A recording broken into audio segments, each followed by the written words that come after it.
just be aware when you're saying things. And we are now being recorded. So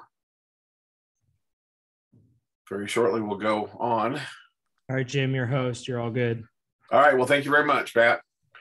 Okay, guys, you about ready to rock this thing? We're about my clock says we're a minute from starting, so we'll get this thing going here shortly. So I feel like I just lost somebody. Who was here that just, okay, but anyway, we'll get her figured out. Let's see, we got about a minute to go, and then we may have people pop on late, and then we'll just introduce them as they come on. So, all right, well, let's get this thing kicked off. Let's start the webinar. So, well, hello. Very excited today to bring together a group of experts on senior living and where we're going to be dealing with some things on that today. Where do you want to live when you retire? What kind of things are you going to be able to get, do from there? I know that we have some other people that hopefully will show up. I know some have already contacted me and said they can't make it because they are actually taking care of a client that came up all of a sudden on this one. So let's get this thing started real quick. Sean, why don't you introduce yourself and tell me who you are and where you are and what all you guys do. Sure, thanks for having me. My name is Sean Gann. I'm the Director of Sales and Marketing from Sycamore Reserve Senior Living. We are an independent living community on the northeast side of Indianapolis by Community North Hospital. We have 97 apartments with 14 different floor plans. We have everything from studios up to 2-bedroom, 2 baths. Even though we're independent, we work with a lot of third-party providers, so we do still have some medical services that can come in when needed. We're locally owned by a wonderful family, so we're a pretty small staff, which is always nice, but we have everything from a fitness room to a heated saltwater swimming pool, a movie theater, a couple of activity rooms, and of course a hair salon and a massage room. And there's somebody here 24/7. So even though, again, we don't have any medical staff on duty, there's always somebody here. So we provide pendants, and then we also have check-in buttons for our residents as well. Well, excellent. Gina, tell me about who you are and what you guys do. Who you are, where you are, and what you do. So, yeah. Good afternoon. I'm Gina Johnson. I am the Sales and Marketing Director at 5-Star Residence Clearwater. We are an assisted and independent living community. We do a lot of the same things for independent residents that Sean just went through. But if you need a little bit more help, say some shower assistance, help with your medications, different things like that, we do have nursing staff on site 24/7. We have a nurse 24 hours a day, as well as a CNA, a certified nursing assistant, on staff 24/7. They can help you. We also offer the call lights and buttons. If you would need them, if you would have an emergency, you press that and someone would come and find you and help you. We have a dining room. Our food is fantastic. So if you need, you don't want to cook anymore, like me, that's perfect for you.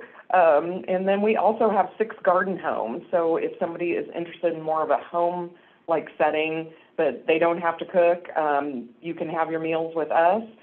They do have a kitchen. If you do want to continue to cook, or if you want the best of both worlds, you can do that. We also provide housekeeping for those garden homes. If you don't want to clean your house anymore, you have that service available.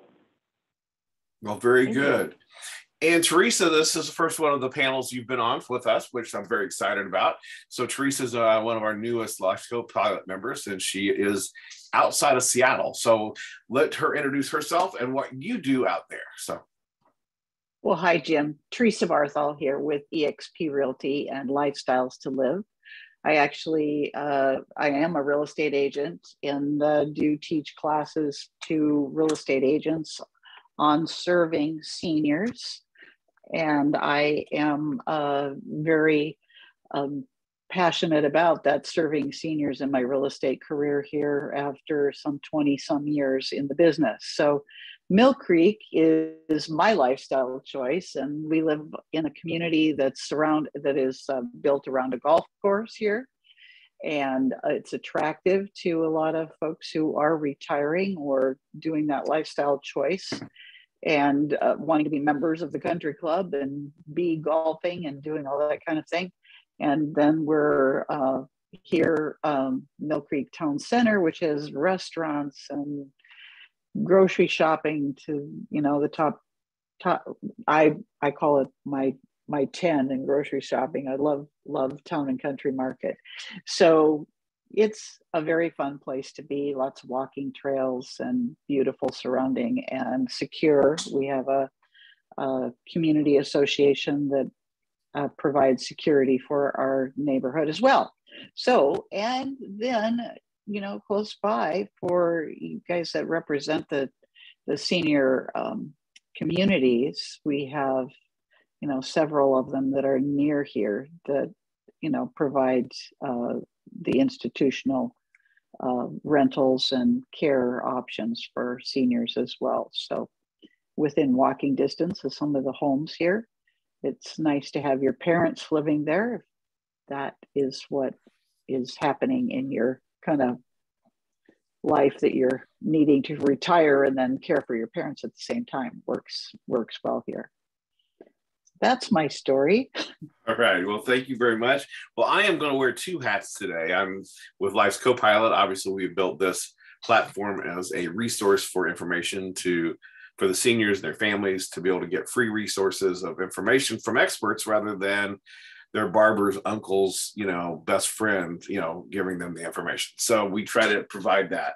Additionally, I am with a company called Caring Transitions, where we help people move, in senior moves and downsizing and decluttering and all the things that go along with that. In fact, I just came from, we were packing a family that are living in independent living cottages now, and they are moving to be closer to their daughter in, down by the Gulf of Mexico. So, and to another independent living community. So we're packing them today. We're moving them on Monday, so that kind of stuff. So that, we, and with Caring Transitions, we're very, very much solution based. You never know what we're going to get into. We can go in and do, we can help declutter, we can pack, we can, sort and organize, we can move, we can unpack and set up the next place, so it's kind of like a reveal.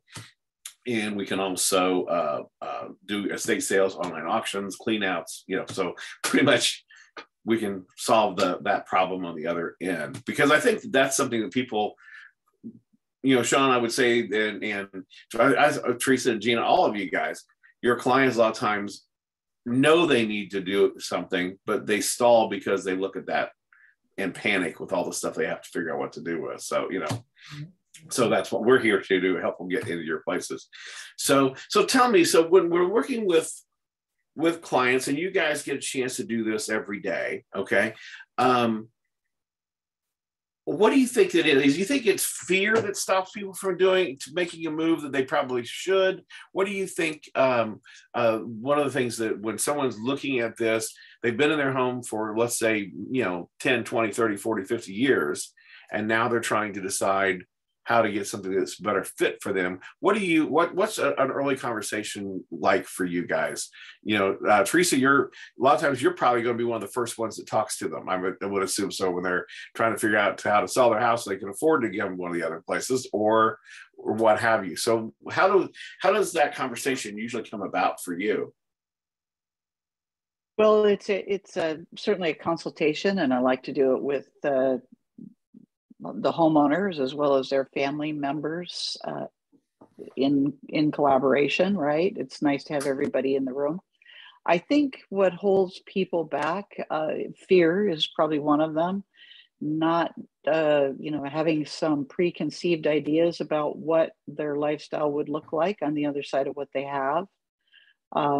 It's also, you get to a point, it's like, you kind of grow out of where things are possible. Like, okay, well, now you're at a juncture where you're not the one that can pack the boxes, lift the boxes, move the boxes anymore. So it's kind of that reality that stuff doesn't happen as fast, and then not wanting to call on resources and not wanting to ask for help, and just kind of being comfortable in your own chair and just okay with everything that's around you. So it takes some motivation, I think, on one's own part and the part of your families to say, hey, life could be better for you on the other side of this. You don't need to be living in this 4,000 square foot house with all this stuff. We can help you. And then I would say the other thing is they think it's going to take a whole lot longer than it really could take. I mean, I work with a decluttering service here, and she tells them you could do it in 30 days. It doesn't have to take years. So that. Yeah, it can be so overwhelming that it's just, I know myself, this is before we got into this world, other than as a consumer, I'm the only sibling that stayed in the States. That means that I got to downsize my in-laws, my parents, my uncle, what have you. And which is why I'm so much a believer in these services today, because I'm like, oh my God, I would have killed to have known somebody that would have helped me through this. But I know when we were getting ready to move my mom's place, they had lived there 50 years. It was a 2,500 square foot home with a cellar and then a 52 by 70 pole barn. Okay. And then on the back of the pole barn, Dad had a box truck, a U-Haul box truck that he put the good stuff in. And for the first 3 days, my son and I would walk through and look at everything, not do anything. We'd end up in the back porch drinking bourbon and smoking a cigar, watching the sunset, because we were so overwhelmed. We had no idea where to even start. So on day 4, we finally said, okay, we have to start here, and then it was a 60-day, quest. I know the people, I've been there, so I know what that overwhelmed feeling can be. And I think that's one reason it's so important to bring this team together to explain to people that they're not alone. They don't have to do all these things by themselves, So Sean, I was going to say, I'm going to have you kind of talk a little bit about your independent living and what you're doing there. And also you might want to make a message to realtors that will listen to this about what you do for them as well, because I guarantee you most people don't know. Yeah, absolutely. So we try to work very closely with a lot of realtors in the area. So we offer a referral program. So if you move somebody into our community, your commission from us will be equivalent to the first month's rent of the person that has moved in. So we try to work closely with them. But and kind of back to what you were saying, Jim, about, why people kind of hold off on this. Something that I come across a lot is that a lot of people don't understand that there's other options out there, not just nursing homes. There's independent living, and they're beautiful communities, and they're fun, and they can still be very independent, come and go as they please, but not have to worry about meals and housekeeping, like Gina was saying. And it's just kind of a struggle trying to get people to come in to see our places. And I see Gina nodding her head, so she must have the same problem. But it's so different. We're not nursing homes, and once they're here, they realize that. And that's the hard part, though, is just getting them to actually come in and see what we offer. Gina, what you want to expand on that? Because I know yours is a little bit different than what Sean is in. So you go from there. So.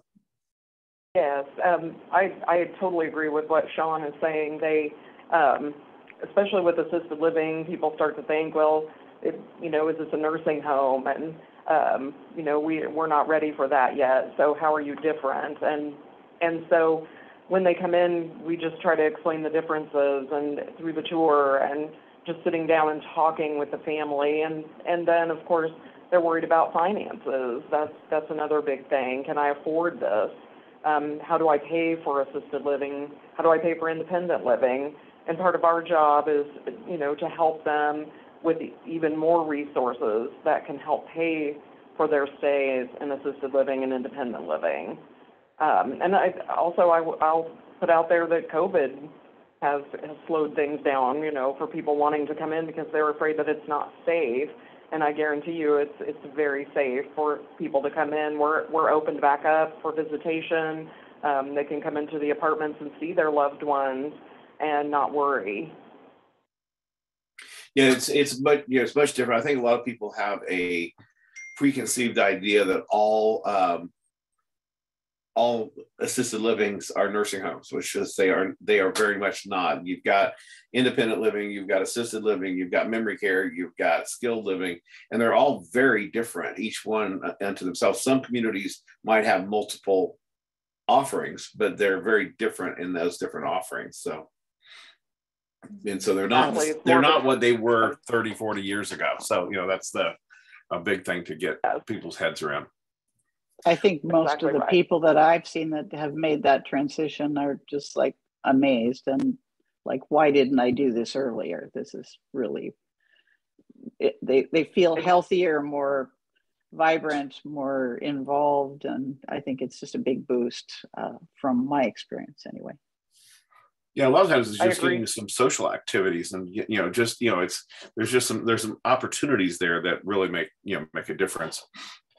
So, Teresa, you're working with clients, you're helping them sell the house they have, helping them, I assume you're probably helping them move into other houses. Maybe they're downsizing out of the 2-story that the kids were raised in and moving into a single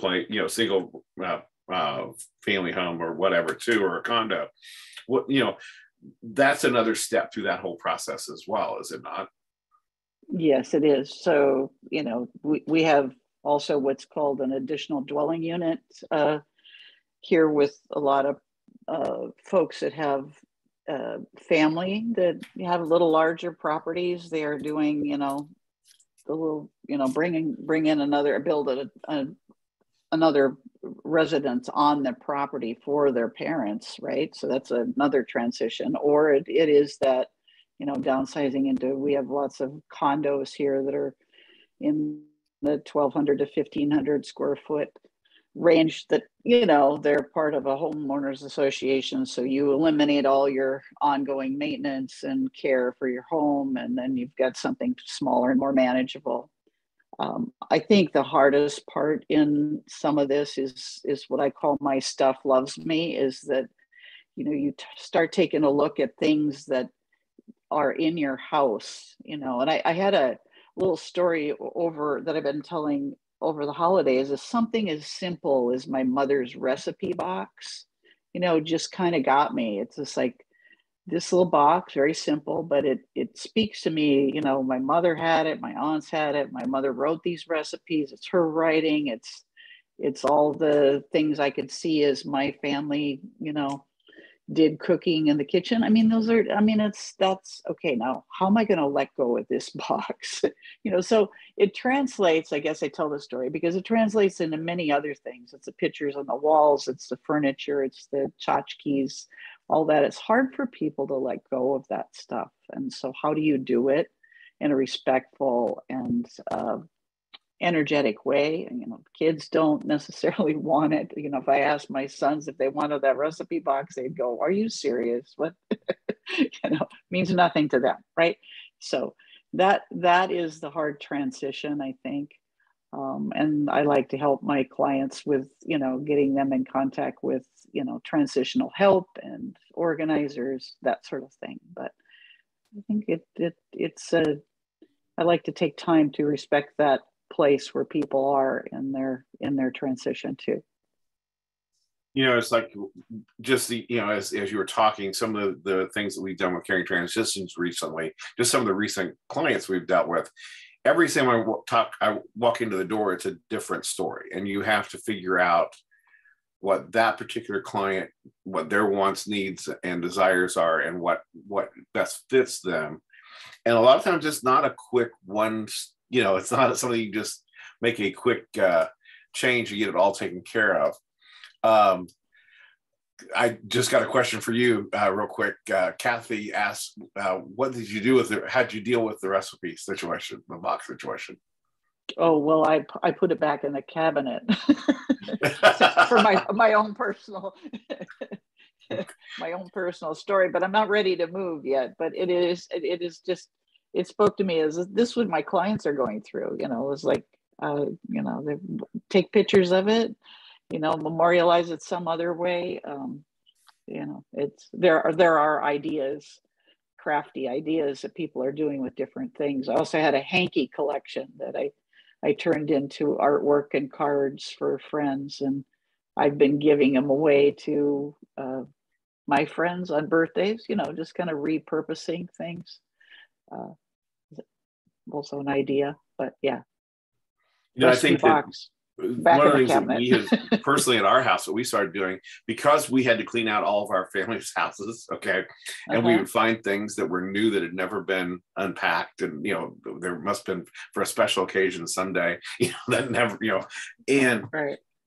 We've kind of created a rule here that anything that has meaning to us has to be displayed. So we have to figure out, can we put it in the shadow box? Can we, so we're working constantly of taking those things out of the drawers that you'll see once every 10 years and go, oh gosh, this means so much. Well, if it means so much, figure out a way to display it. That's kind of what we're trying to do ourselves right now. But when we've been working with some of these clients, we just did one. And it's why I think these panels are important. I think that this is why these conversations are important, is to bring these teams together. When I went into the daughter brought me, hang on. Apparently the squirrel is here. But the daughter brought us in, and I walked in the door and I immediately knew the family was not safe in the house they were in. It was their mobility was highly limited. The house was very cluttered. So I got them with, he wasn't able to be here today because he has something else going on, but Dave Holder with Assisting Living Locators, I got Dave in and he helped them find a community that we got them into a safe environment. Then we came back and dealt with the house. Okay. So it was kind of like, let's take, priority one first. Then we end up picking all the things out that the family wanted. We got things delivered to the family, okay, so they could keep their heirlooms. Then we came back into the clean out. So now the house is on the market. But that's one of them. We got one I just met with the other day, and I went back to the realtor, turned us on to them. I've gone back to her and said, this is what the plan is. They are supposed to go through and mark, they're meeting with their decorator to pick the things that are going to go from their big house to their downsized home. Then we're going to come back, we're going to mark those things and then pack and move those. Okay. Then we're going to have the kids in the next month. They're all coming in from all over the country to pick what they want. Then we figure out how to get all that delivered to those places, wherever they are.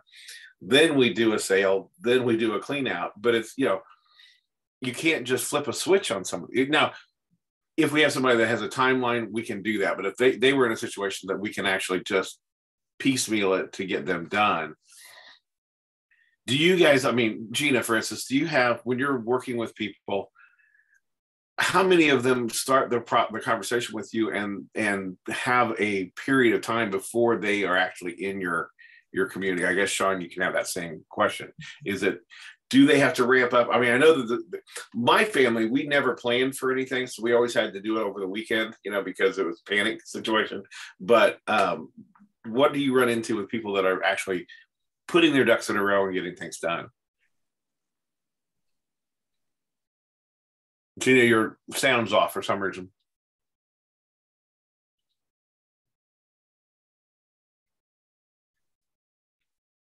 I don't know. Well, Sean, let's go with you for a minute and then we'll go back and see what's happening.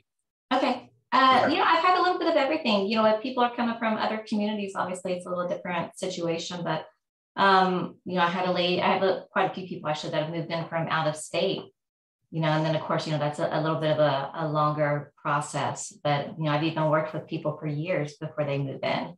So, every situation is different. But you're exactly right. People have, that certain ties to their house, and sometimes it's just hard for them to leave. They raise their kids in that house, and that's where all their memories are. But sometimes it's good for them to come to communities like ours and start new memories, and live life for themselves and be happy. So that's our goal, is to try to make everybody happy. But everybody's different. Everybody's different. We've had different time frames. So I think Gina might be. Do you get your microphone working, Gina? Oh, nope, it's still not working. Still not working. That's weird. Working. Let's see what's going on with that. I want to hit mute here and then turn it back on, see if that helps. Okay. I don't know why it's doing that. It says it's on again. So something's going on with her computer. I don't know what it is. By the way, I've got a question here from someone. Kara asked, she was asking me, when we're cleaning out a house, how do we determine what is it a family what is or isn't a family heirloom? Do they give you a list or a description? Do you have someone there helping point things out? Yes, on all those. Okay. So it depends on the circumstances. You know, we've had homes that we've had to go in and take care of where there was it's an estate. The family lives out of state. We've had to figure out how to deal with what was there. We go through things. We've done some hoarder situations where we've had to dig through and figure things out. We had one gentleman it was his caregiver that contacted us to clean out his hoarding situation. And we were able to dig through. We had his brothers come and sit there, and we would kind of use them to help us determine if it was a family heirloom or what have you.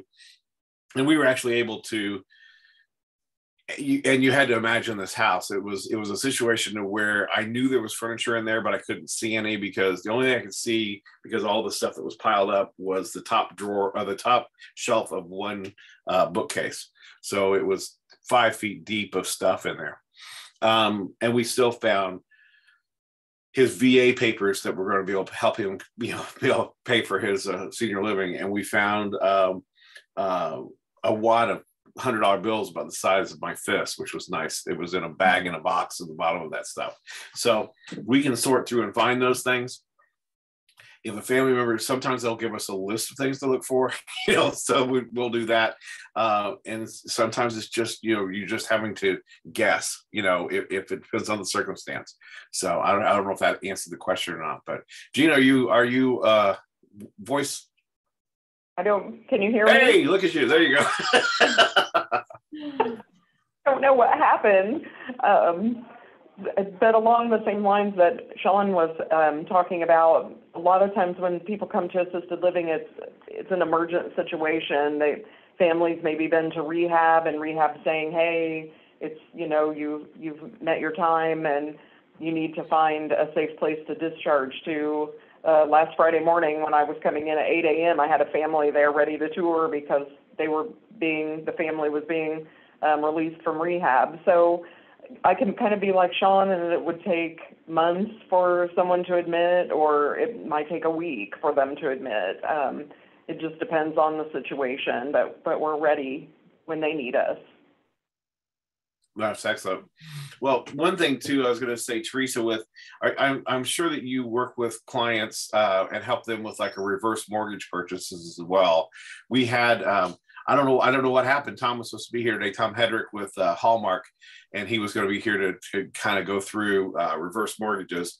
But I am absolutely a massive fan of those, so I can kind of cover some of that without a whole lot of problem. But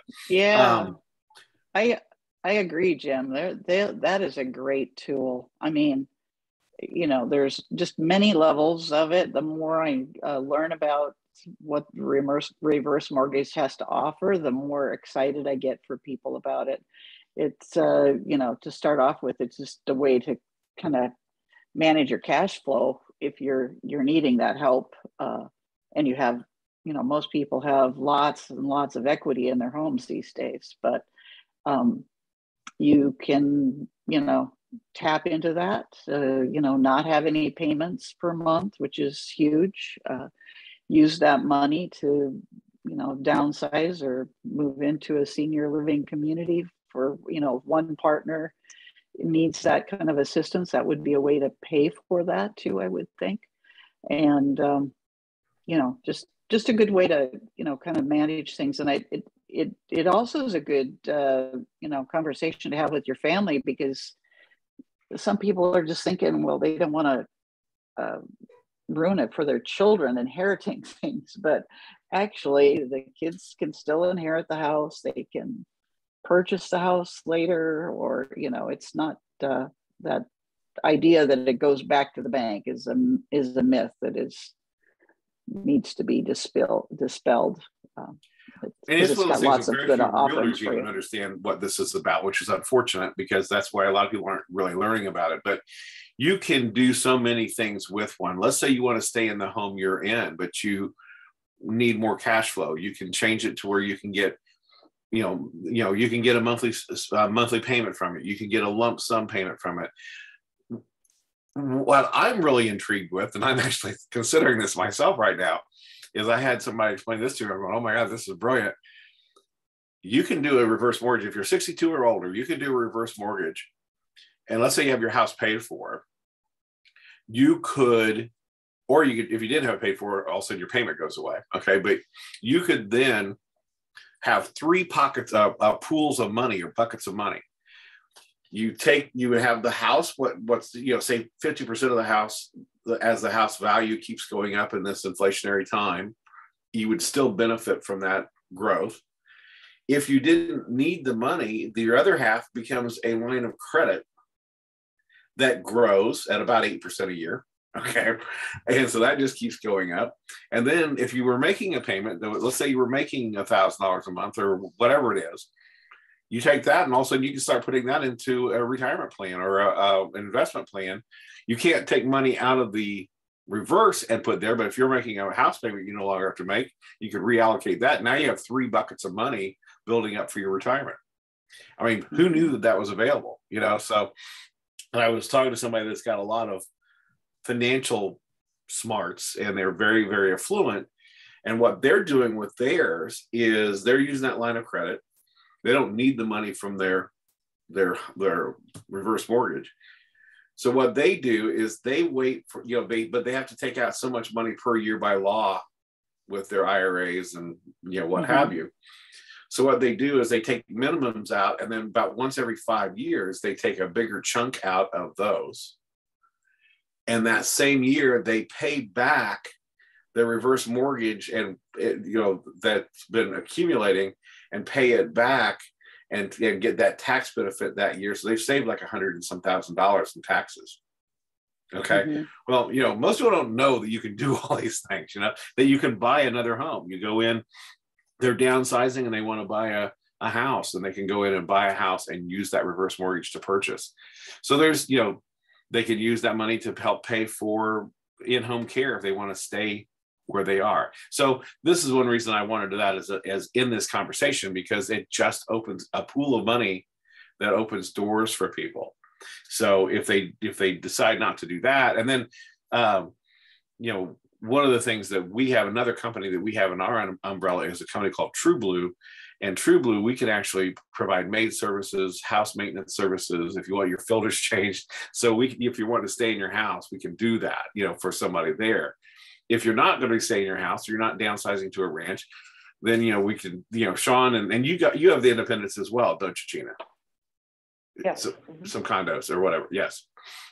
And those are significantly different than the assisted living. Is that correct?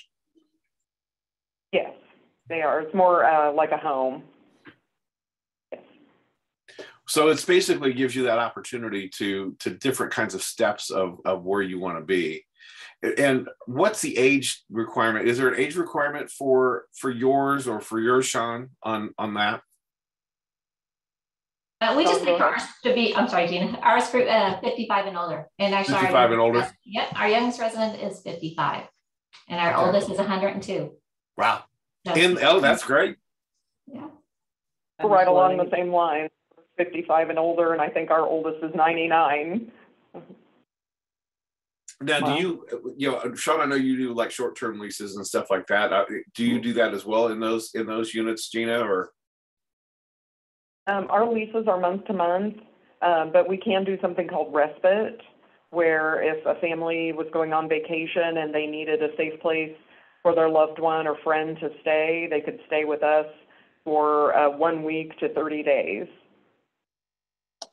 Okay. Well, that opportunity, again, we'll have I know we have realtors watching right now because, not only Teresa, I have some I see in there as well.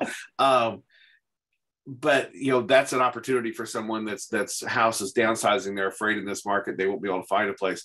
It gives them an option of a place that they can park for a while and live life. Now, once they're there, they may fall in love with it and not make that next move. But that's, that's a risk the realtor takes, but they still get paid the commission or whatever, So, but so in any case, but that does provide in this market where it's so hard, a lot of people are not making the move because they're afraid, of finding the next place. This does provide a really nice interim opportunity as well.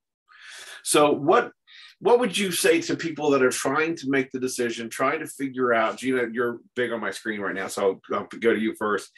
What would be a conversation you would have with someone that is trying to figure out, they may know that where they're living really is an optimum for them, but it's been where they've been forever. So it's the known rather than the unknown. How do you have that? How do you help that conversation to help them sort through the fear of the unknown, the questions that they would be having? You're going to get certain, in India, you're going to get some of the same questions over and over again. So what kind of things can you help us walk through on this? Absolutely. The biggest thing I let them know is that they're not alone, that many people have been in their shoes. And it's like you were saying, it's the fear of the unknown. I feel like I'm having to give up my independence. I'm giving up the home that I raised my children in. And, what about my dog? What about my dog and my cat? What do I do with them?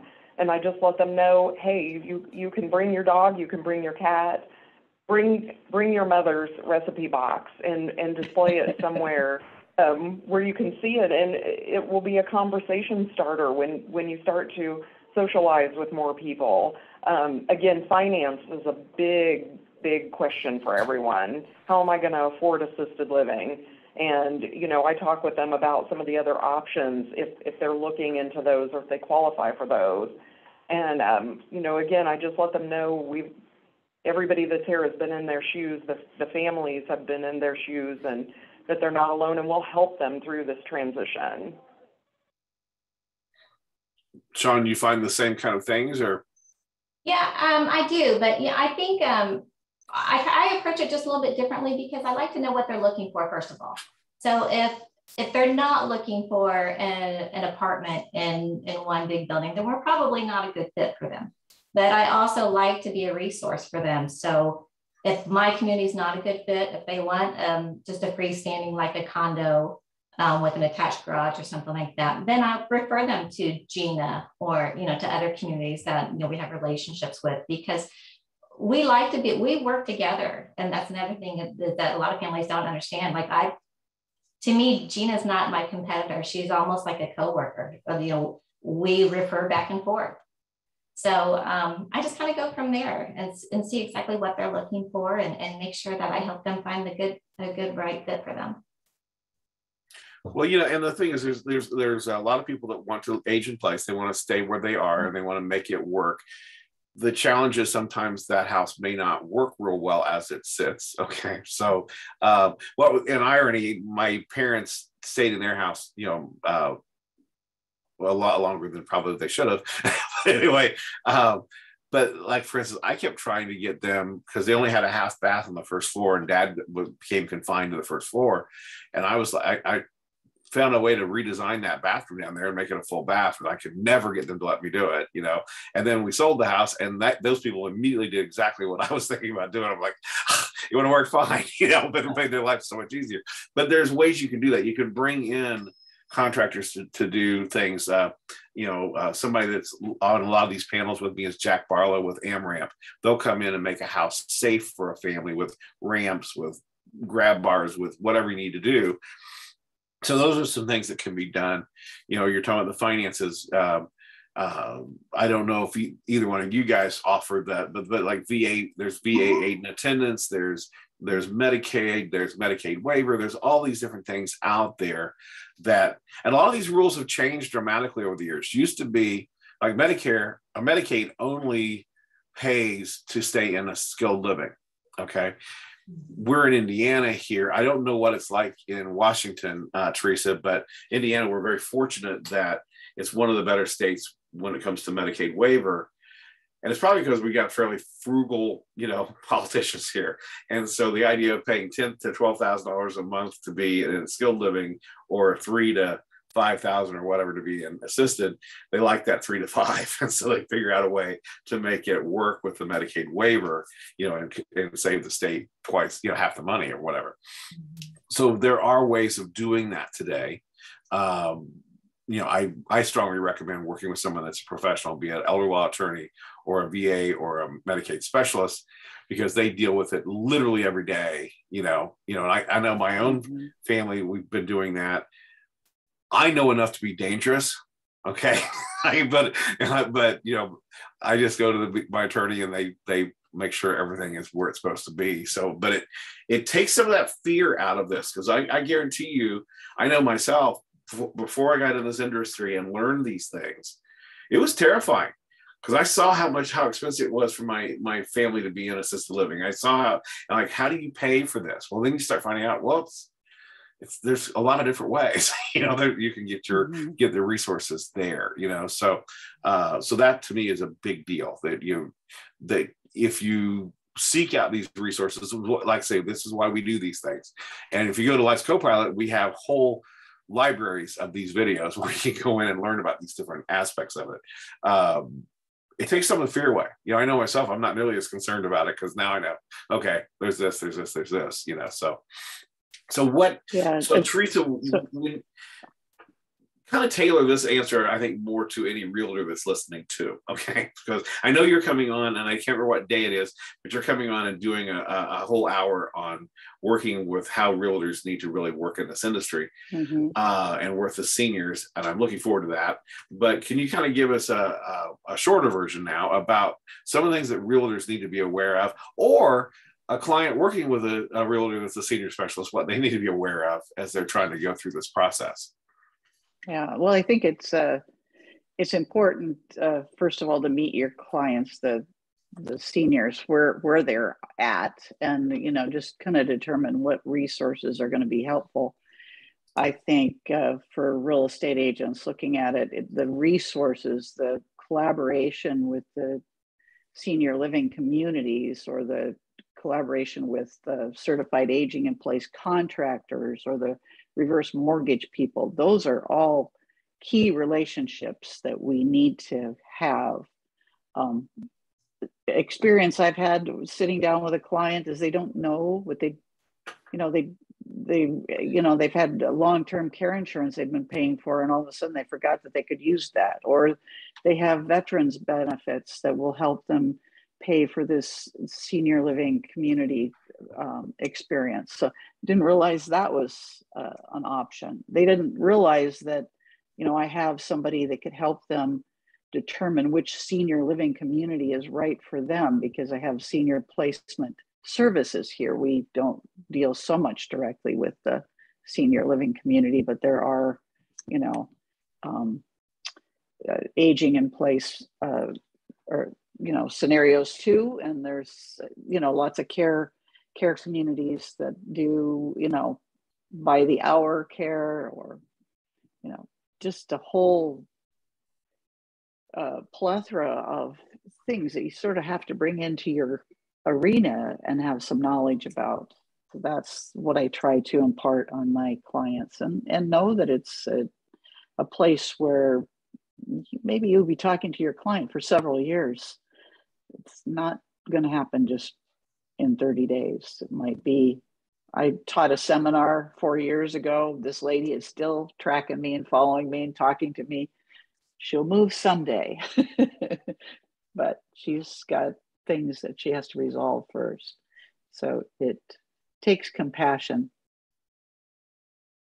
Yeah, I was in a downsizing port of real estate for years. I worked in, everybody was moving out of these big 5 and 6 bedroom homes on like an acre into these smaller homes on,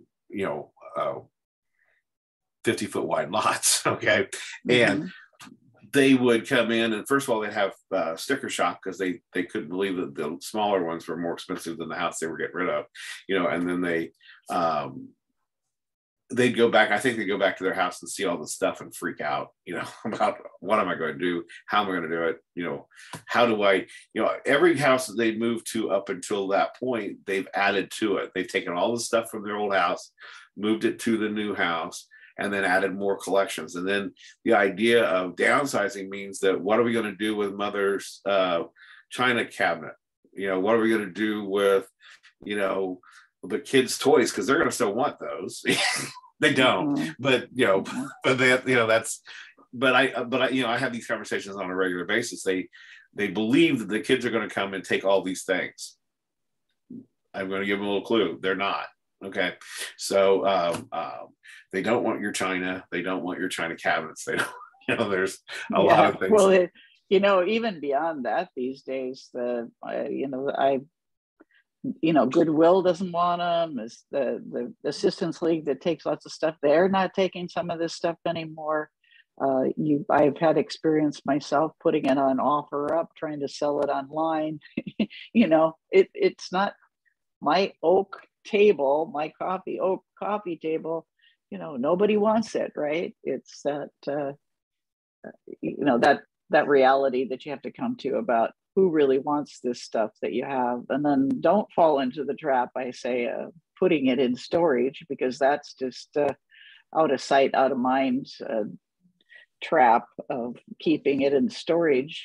I had a client that did that for a couple of years, $250 every month for that storage unit, only to be, emptied 2 years later, and nothing in there was of enough value to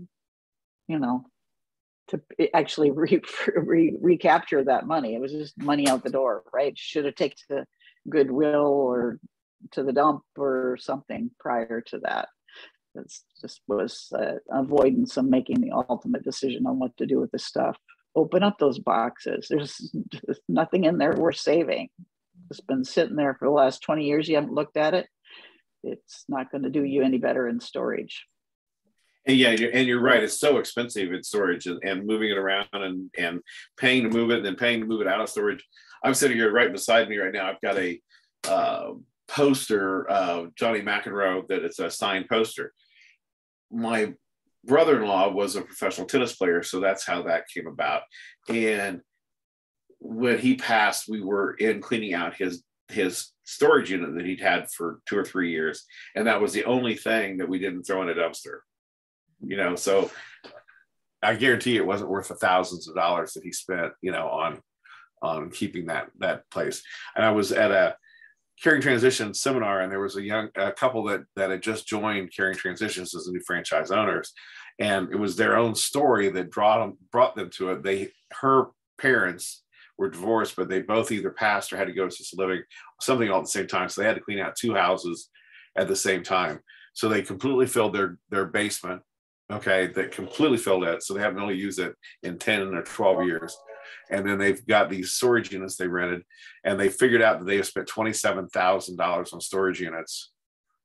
So it's no. Well, and I've had stories where they're going to save the furniture because it's antique and it's valuable, and then they didn't unfortunately put it in the storage that was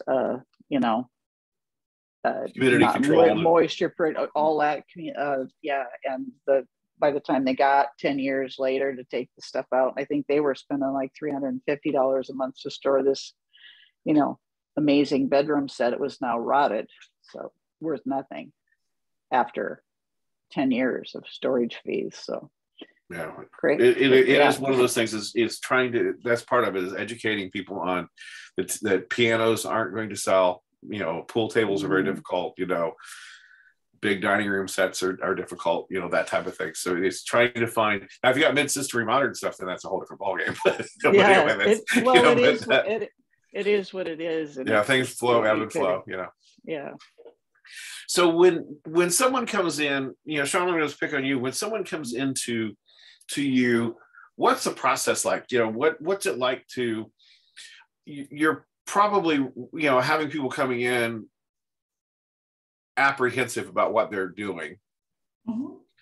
So can you kind of walk us through kind of maybe a couple scenarios of people who have moved in that not names obviously, but but what they've experienced and what they're how they're what they saw once they got here. Sure. Well, most recently, this lady that's going to be moving in here in a couple of weeks, she came in probably 4 months ago for her initial tour and just did kind of like a quick, just want some information and then left.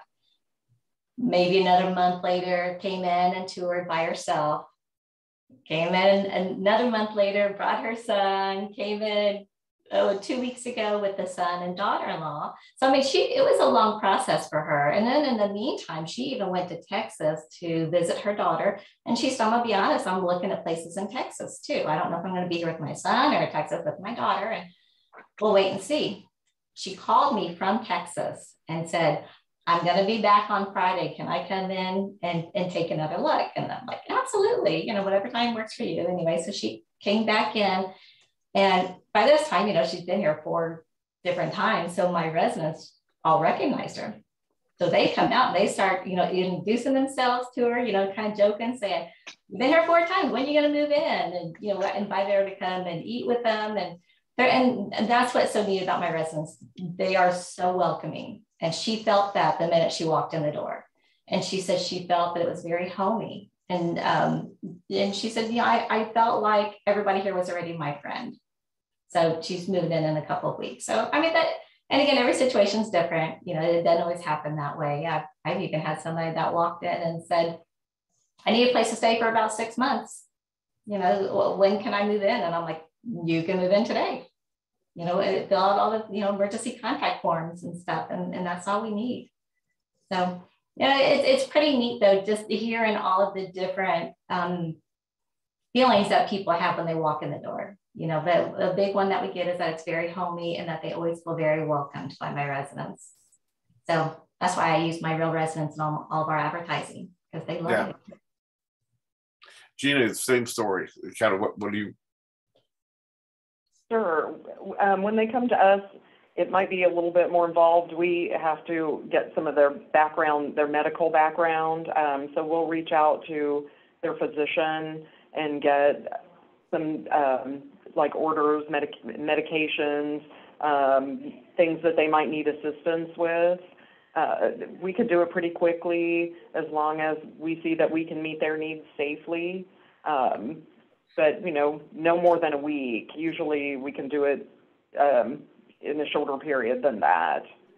So, yeah. And I'm kind of like Sean.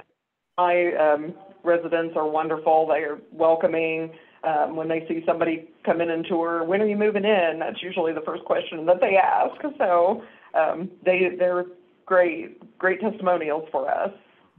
Well, very good. Well, it's like one of the things we haven't really discussed is like in-home care companies and what they can provide, because I know that they can help, Teresa, they can help someone stay in the home that they're living in, because they can augment the care that they needed, so they don't have to move to, say, assisted living, or at least not as soon, or they can stay in independent, or they can stay in assisted living longer with some of this augmented help, that's available through sources that, of course, we can present to as well. But there's what I'm trying to say, and if you're a realtor listening to this, build a team around you, learn about who these people are, learn where these different resources are, because, I come from a real estate background. So Teresa, we have I've been doing, my dad was a broker and I've been doing it for 40 years, but a lot of times we're the first people that we're talking to people, and then we have to start directing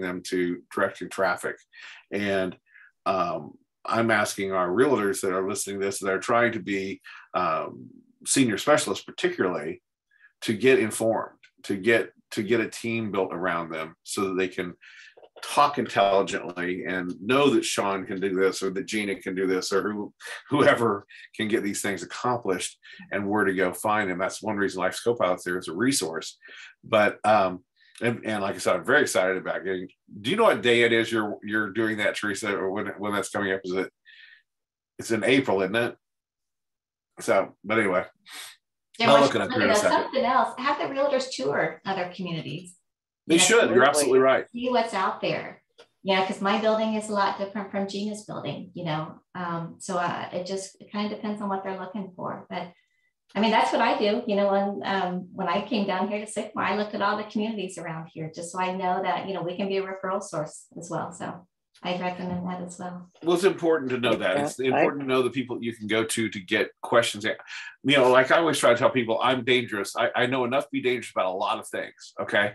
So, but I know who to call that actually knows the answers. And that's really all I really worry about. If I can make that quick phone call, say, hey, talk to so-and-so, you know, and then I feel like we can accomplish a lot, you know? So, but, and maybe a reason I'm so passionate about this is I was doing all this stuff out in the dark by myself for almost 2 decades dealing with family members.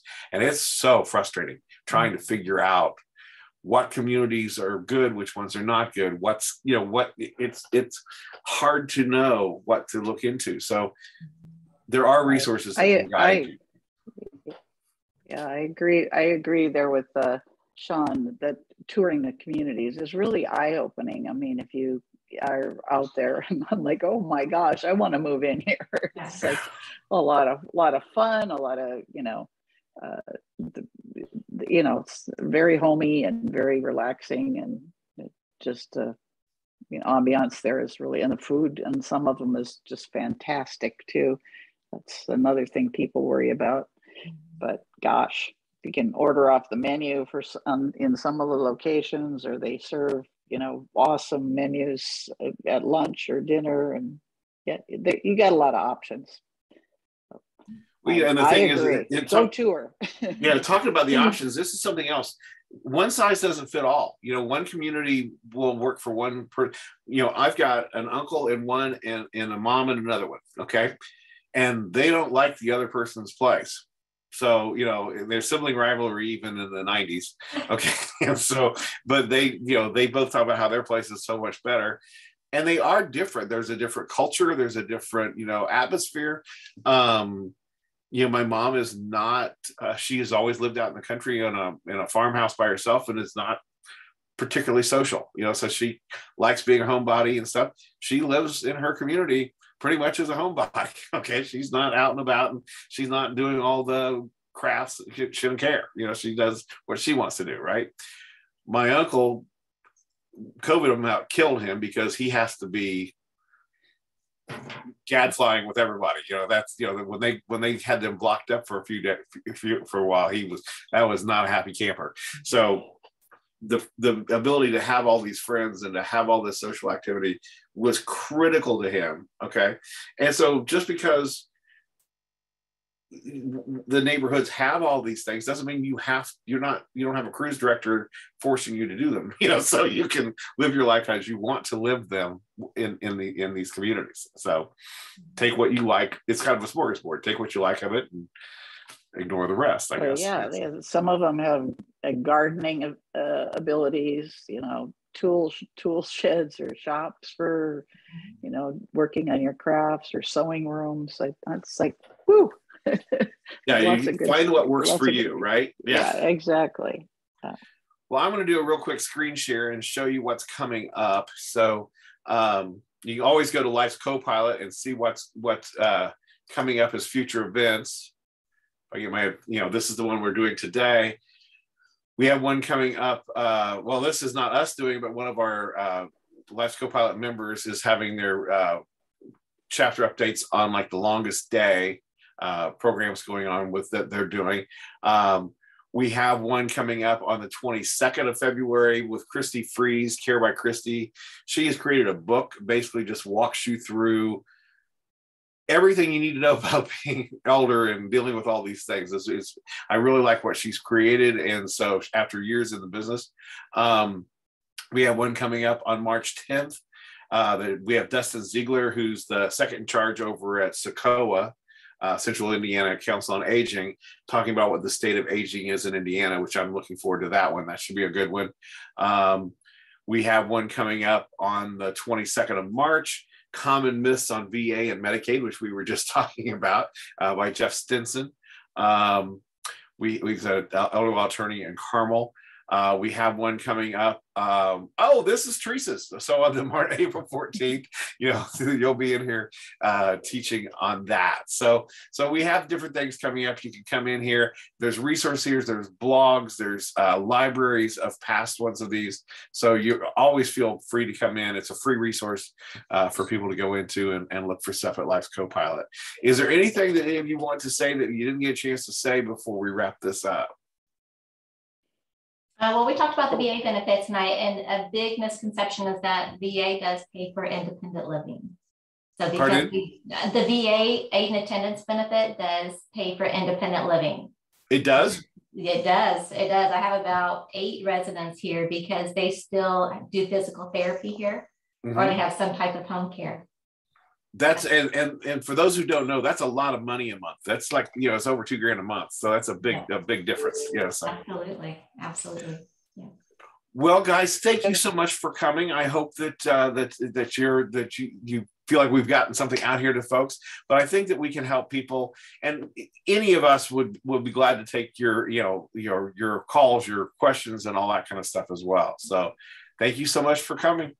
Thanks for having us, Jim. Thank you. And I guess it's early morning still for you, Teresa. So we'll see you later. Take care. Bye-bye. Bye-bye. I'm just getting started.